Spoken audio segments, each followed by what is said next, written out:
Hi, and welcome to another episode of The Savvy Psychologist. I am your host, Dr. Ellen Hendrickson, and every week I'll help you meet life's challenges with evidence-based research, a sympathetic ear, and zero judgment. So at long last, introverts are having their day. Because over the last few years, being quiet and inner-directed has become not only acceptable, but downright trendy. But introversion often gets mistaken for its more restrictive, self-conscious, but treatable cousin, social anxiety. And this confusion happens in two ways.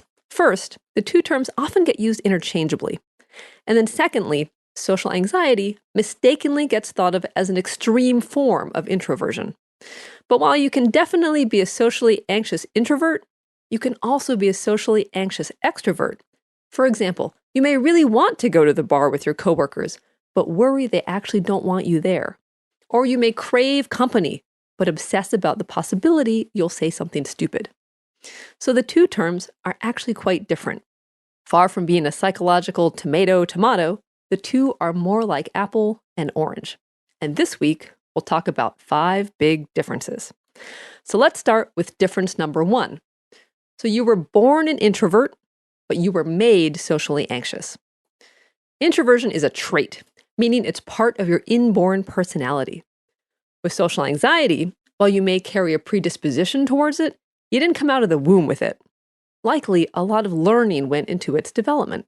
So for example, maybe some early social rejection taught you that peers are mean and critical. Or maybe your parents taught you never to ask for help because people will judge you. Or maybe being the center of attention as a kid made you so uncomfortable you've avoided it ever since and never had the opportunity to learn you could handle it just fine.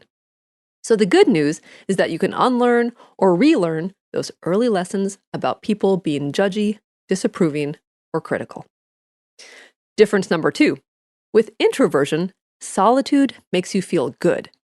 With social anxiety, it just makes you less anxious. So this is a fine distinction, so let's look a little closer. Introverts gain energy by being alone, one-to-one, or in a small group of trusted confidants. If you're an introvert, being in solitude is refreshing and recharges your batteries. Now, by contrast, social anxiety is driven by fear. Being alone makes you less anxious, which might feel good, but it's more of a sense of relief than happiness. And you may tell yourself, I don't care about going to that party or turning down that invitation, but deep down, avoiding people makes you lonely or insecure. But that drive to make anxiety go away is strong. So you may avoid events you would actually like to go to for fear of making a fool of yourself, getting rejected, or just feeling awkward. Difference number 3. With social anxiety, you feel incapable. You think you don't have anything to say, you won't know what to say, and you assume that people will overlook or misunderstand you anyway. By contrast, with introversion, you feel pretty confident about your social skills and can turn them on if you need to. And even though it might take some effort to be on, you can recharge by reading a book on the couch the next day or going out to brunch with just your best friend. Difference number 4. Introverts and socially anxious individuals both care what other people think, but on differing levels. Okay, let's be honest. No matter your personality, you care what people think, at least the people you love and respect. I know, every chart-topping mega hit from Shake It Off to Let It Go to Roar tells you to be yourself and not let others' opinions hold you back. But if you really didn't care what anybody thought, you'd be a psychopath. We're social animals, so of course we care what people who matter to us think, introverts and extroverts alike. Okay, but social anxiety is caring what other people think supersized. In social anxiety, you care what almost everybody thinks, and you assume most people are thinking negatively about you and have the nagging sense you don't measure up. So a younger cousin to social anxiety is people-pleasing. And finally, difference number 5. Social anxiety thrives on perfectionism. Perfectionism is often a root of social anxiety. So you may believe that only a perfect social performance can stave off harsh criticism. You may think you'll be judged unless you come off as the paragon of effortless social banter, which instead just makes you clam up.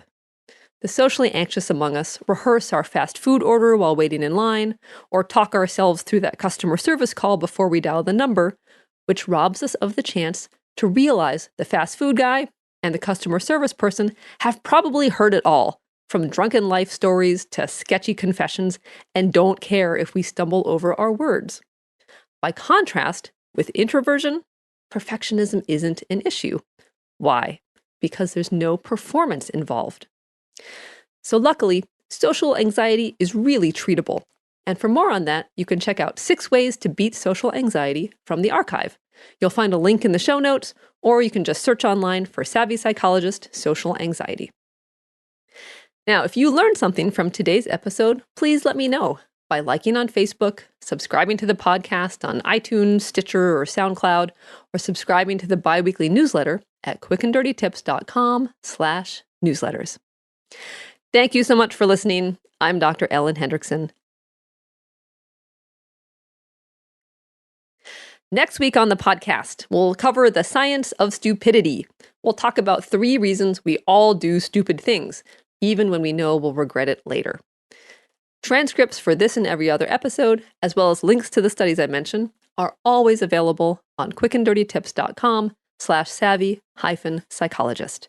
And of course, the Savvy Psychologist is strictly for informational purposes and doesn't substitute for mental health care from a licensed professional.